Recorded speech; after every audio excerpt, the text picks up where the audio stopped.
Buen día a todos. El tema de hoy es seguridad e higiene. Primero que nada hay que definir qué es la seguridad e higiene. La seguridad e higiene se refiere a la aplicación de un conjunto de medidas sobre la seguridad y prevención de riesgos laborales para los trabajadores. Es decir, como toda industria, empresa, siempre su prioridad es la seguridad de las personas. Es decir, que no tengan ningún accidente y previenen riesgos, ¿sí? Entonces, para ello es importante, como dice su definición, la prevención a través de aplicación de medidas. ¿Cuáles son una de las medidas que se usan? Lo primero que nada es la protección personal de los elementos que deben de ocupar una persona para protegerse de la cabeza, para protegerse de los ojos o rostro, para protegerse de los pies, las piernas, las manos y los brazos, hasta los oídos, dependiendo el giro de la industria o la empresa donde trabaje la persona. Entonces, esos son algunos de los elementos indispensables que maneja la seguridad e higiene y se clasifican de esa forma. Esos son los elementos de protección personal. ¿Cómo los van a proteger? Primero que nada hay que mencionar una norma que es de seguridad e higiene, que lo ha adoptado en las normas mexicanas. La norma es la NFPA 70, Código Eléctrico Nacional. Este Código Eléctrico Nacional es de Estados Unidos e incorpora medidas de seguridad sobre las instalaciones eléctricas. Este código establece lineamientos para la prevención de accidentes y disminución de riesgos en las personas. Entonces, como ustedes saben, en las industrias siempre hay normas, en las escuelas hay normas que hay que seguir o lineamientos para que las cosas funcionen de una forma óptima y segura. Entonces, a nivel internacional y nacional, las normas mexicanas han adoptado específicamente en la cuestión de seguridad e higiene eléctricamente estas normas. Entonces, es importante mencionarlo. Bueno, primero que nada vamos a basarnos en el primer punto.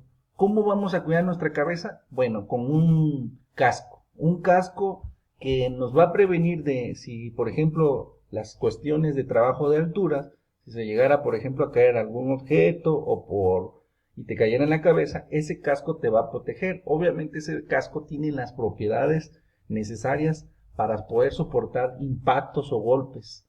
Obviamente ya se ha trabajado, ya tienes ingeniería para poder tolerar golpes de gran capacidad que te pudiera lastimar a las personas. Ese casco obviamente tiene un barboquejo que va a ayudar a que tú lo ajustes en tu barbilla, a tu cabeza de forma correcta. También va a tener por la parte trasera un mecanismo que te va a acoplar para ajustar tu cabeza, de acuerdo al tamaño de tu cabeza, ese casco y que lo portes de forma adecuada, segura y que no se te vaya a caer. Como ustedes alguna vez se han visitado a una empresa, cuando van a llegar a las empresas, van a notar que siempre antes de ingresar a ese lugar les van a pedir el uso del casco. De no ser así, no les dejan entrar en ese lugar. ¿Por qué? Porque son medidas de seguridad e higiene. Entonces, el casco protege la cabeza. Por otro lado, otro elemento de protección personal son los lentes. Los lentes nos protegen los ojos ante impactos de polvo, de algún elemento, por ejemplo, al taladrar, que te pueda caer en los ojos y te puedan lastimar. Entonces es importante esos dos elementos, que es el casco y los lentes de protección. Hablando de la seguridad o de los elementos de protección personal eléctrica.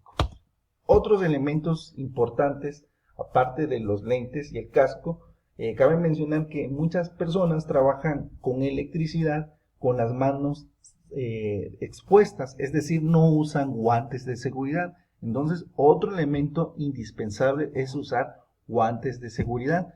¿Por qué? Porque esos te protegen y tienen propiedades para trabajar con elementos eléctricos, que pudieran dañar las manos o uno pudiera recibir quemaduras. Entonces los guantes son importantes usarlos en la cuestión eléctrica. Por otra parte, la norma NFPA 70, Código Eléctrico Nacional, antes de que pasara esto del coronavirus, ya mencionaba que para trabajar en la parte de lo que son eléctricas, es importante usar una mascarilla. ¿Por qué? Porque todas las personas que trabajan con la electricidad están expuestas a lo que es el impacto directo con la cara. ¿Por qué? Porque todos los objetos, las conexiones, lo tienes a una altura aproximadamente de 50 centímetros, referente a la cara, a los hombros. Entonces, cuando hay cortos o cuando hay algún problema eléctrico, pues las quemaduras se reciben directamente en los ojos, en la cara, y de esa forma pues lastiman a las personas. Entonces, por eso la norma NFPA 70, Código Eléctrico Nacional, decide o sugiere que se usan caretas para trabajar con la electricidad. Pero bueno, por otro lado, esto se ha omitido únicamente usar con los lentes de seguridad, pero se sugiere que se trabaje con caretas. El trabajar con electricidad implica que muchas veces se va a trabajar en alturas.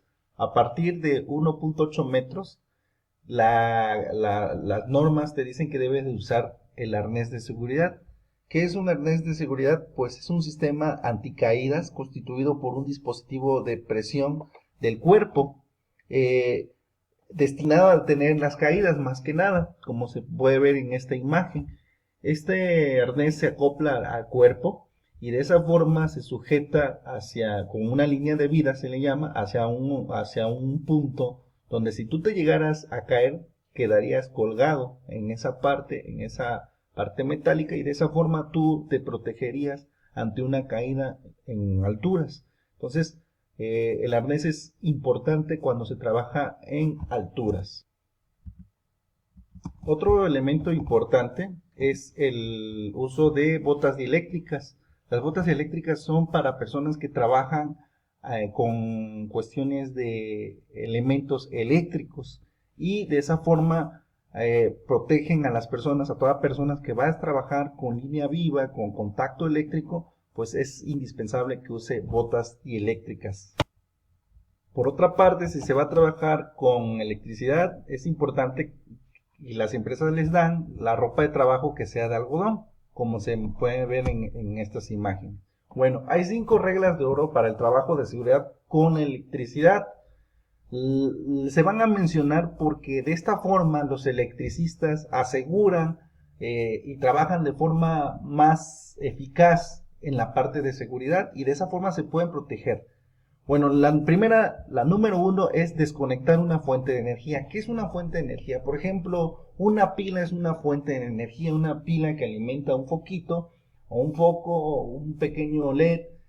Se puede decir que es una fuente de energía. En este caso, en particular, pues más que nada lo que nos dice la primera regla de oro, que tú debes de dejar sin energía completamente cuando vas a trabajar. Es decir, debes de no tener alguna fuente alterna conectada que pueda provocarte un contacto eléctrico y que te pueda lastimar. Entonces, en pocas palabras, hay que cortar todo tipo de fuente de energía que exista. Como se ve en este caso, pues aquí es un interruptor, una protección, ¿sale? La número 2 es un bloqueo. Un bloqueo es cuando tú vas a trabajar, es indispensable pues poner algún bloqueo, por ejemplo, como se ve en esta imagen, como un candado, como poner algunas señales, etiquetas. Comúnmente se usan etiquetas color rojo, negro, amarillo, que son las etiquetas que te dice que alguna persona está trabajando en ese punto. Entonces, de esa forma tú bloqueas y trabajas de forma segura. En las empresas son muchos equipos, puede haber muchos 10 motores, y si tú no etiquetas de forma correcta o no aseguras, pues te puedes equivocar. Entonces, prácticamente es muy importante etiquetar y bloquear los lugares donde tú estás trabajando eléctricamente. El otro punto, o la tercera regla de oro, es la comprobación de ausencia de tensión o potencial. ¿Qué es ausencia de potencial o de tensión? Es verificar a través de un equipo, como en este caso aquí se ve un multímetro, que se va a ver más adelante. Un multímetro es un equipo de medición que te ayuda a visualizar si hay energía eléctrica en este punto. De no haber energía eléctrica, tú ya podrías trabajar, pero es importante el tercer punto en ese orden, verificar que efectivamente que ya hayas desconectado, que es la regla número 1, la regla número 2, que ya hayas bloqueado, y la regla número 3, que efectivamente con un equipo de medición haya ausencia de potencial, es decir, que no haya tensión, que no haya energía en ese punto.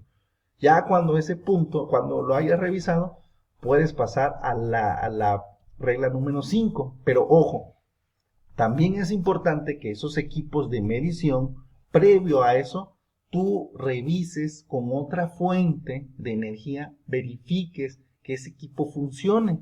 Entonces, esto es muy importante porque muchas veces hay que revisar las pilas. Estos equipos tienen pilas y si su pila no sirve y tú verificas que no haya o compruebas que no haya tensión, pues realmente te va a dar erróneamente una lectura de que no hay energía en este punto y te puede pasar o te puedes lastimar, ¿no? Entonces siempre es importante probar en algún otro punto y verificar pilas, verificar en otro lugar que efectivamente ese equipo funcione.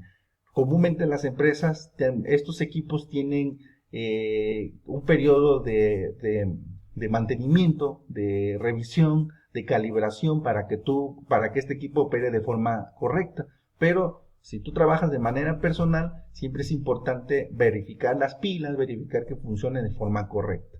El número 4 es una puesta a tierra. Esto se entendería mejor cuando vas en un curso más avanzado, pero por el momento es importante saber o determinar, identificar cuando hay una tierra o hacer un aterrizamiento, sobre todo en media tensión, se ponen unas tierras para bloquear o se le pone en cortocircuito para evitar un accidente. En este punto lo vamos a dejar que se avance más para que se pueda entender esta parte. Pero vamos a pasar al punto número 5 y ese se va a entender más, que es señalar la zona de trabajo. Aquí más que nada es acordonar o es bloquear el lugar o la zona de trabajo como se ve. ¿Para qué? Para que las personas que sean ajenas a este punto, pues no pasen sobre este lugar donde se está trabajando y de esa forma tú puedas protegerte a ti, a tu equipo de trabajo y a las personas también, ¿no? Entonces, son las 5 reglas de oro.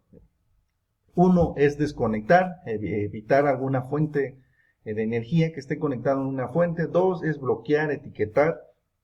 3 es ver que no hay energía eléctrica o que no haya tensión. 4 es poner a tierra los equipos que trabajas eléctricamente. Y 5 es poner señalizaciones en la zona de trabajo, acordonar el lugar para evitar que las personas ajenas pues estén en ese punto. Bueno, en general y como conclusión, es importante usar el equipo de seguridad e higiene de forma correcta. Hablando específicamente, nosotros hablamos de la parte o del giro eléctrico, pero hay otros giros, como ustedes saben, también en empresas donde se trabajan en espacios confinados, es decir, donde hay gases, donde está expuesto la gente a gases, pues te piden que uses mascarillas con ciertas características para proteger lo que es la vía respiratoria, y pues, no inhales algo tóxico que puede dañar el pulmón. Por otro lado, también hay lugares donde hay mucho ruido y pues es necesario ponerse tapones o protegerse los oídos. Y entonces es necesario usar guantes con cierta característica para protegerse ante químicos. Entonces es una gran gama de equipos de protección que existen, pero los particulares o los generales son esos. Entonces esto sería la parte de seguridad e higiene. Sería todo por el momento y pues concluimos con el tema número 1.